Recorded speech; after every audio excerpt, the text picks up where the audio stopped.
Hey, what's going on, social media family? Mike Carpadilla right here in San Diego, California. Thank you so much for joining us again. Some of you know and some of you don't, but we are reading through this book right here, The 100 Simple Secrets of Happy People. And we've been reading through every single chapter in here. The chapters are less than 2 pages long. The cool thing is we are on chapter 28. So we're definitely more than a fourth of the way through the book. What I've been doing is I have not read chapter 28 yet. I'm reading it live here on this video, and I'm going to make some comments, maybe ask a question or two, and we would love your feedback. We would love to hear what you're thinking, what it makes you think of, maybe a question or two, or maybe a tip in regards to how to be a happier person. The world right now needs more happy people and ways to develop more happy people. So let's read chapter number 28. Chapter 28, every relationship is different. If you've been disappointed by strained relations with a friend or a loved one, you must realize that each relationship is unique. Don't let the tension with one person convince you that you lack the ability to be a good friend or a loving family member. All right, so here's the story. Jane has a good relationship with her parents and her brother. With her sister, though, she has never really gotten along, and she is frustrated by this, always questioning why she can't duplicate the easy times she has with her parents and her brother. What's wrong with me? Jane asks herself. But what Jane does that makes her parents so happy and her brother so happy has the opposite effect on her sister. Now, I don't know about you, but there are just some people, right, who we have a better relationship with than others. What is funny and charming to the rest of her family is seen as phony by her sister. To change to please her sister, though, would not only be difficult, it would alter the positive relationships that Jane actually has. So why can't we take our positive relationships that we enjoy with some people and duplicate them with everyone that we know? The answer, says psychologists at Canada's McGill University, is that people are too complex. They have too many facets to be expected to react the same way as each other. So what can we do, right? You always want to ask that question. If you have a challenge, one thing that I've learned over the years is what can we do about it, right? Not what can't we do or complain about the situation, but what is something like just stop whatever you're doing, just ask yourself, all right, so this is the situation, what can we do? So we need to accept that that our getting along with most, but not all of our loved ones is not a flaw, but it's just reality. The university researchers explain more satisfied people do not have happy relationships with everyone. They appreciate their happy relationships and they accept their imperfect relationships.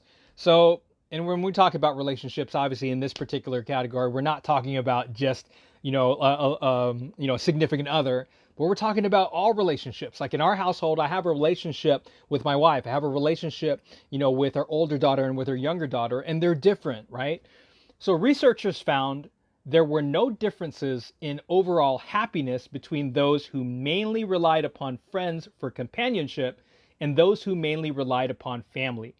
People have the capacity to create happiness from the relationships available to them, and they do not need all their relationships to fit an ideal image.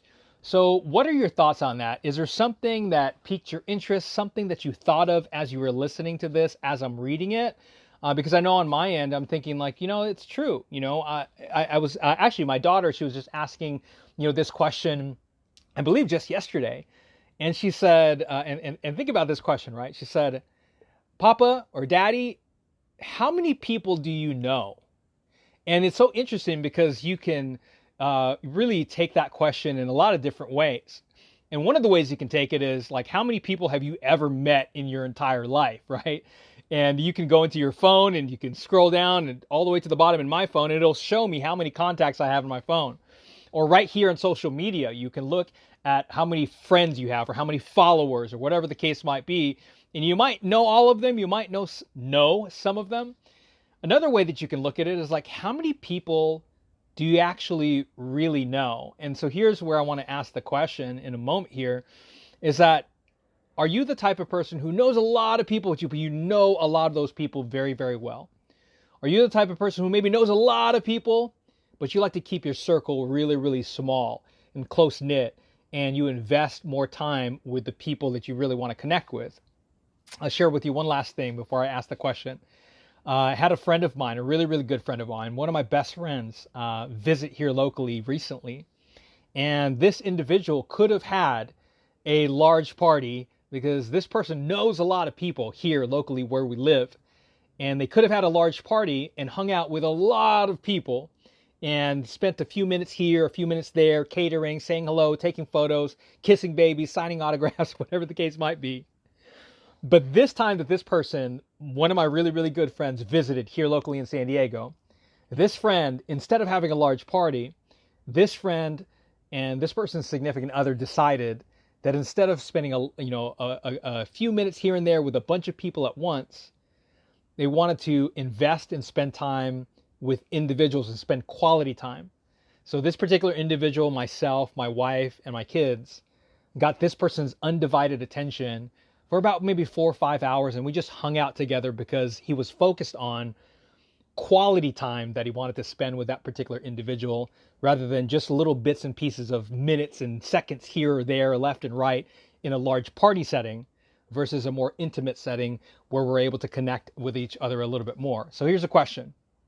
Once again, are you the type of person who really focuses on a lot of smaller, more intimate like relationships with your friends, with your family members? Or do you like being a part of a larger group?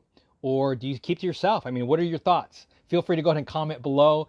We'd love for you to continue and participate in this conversation. But we'll see you in the next video. The next video will be video number 29. Take care, everybody. God bless.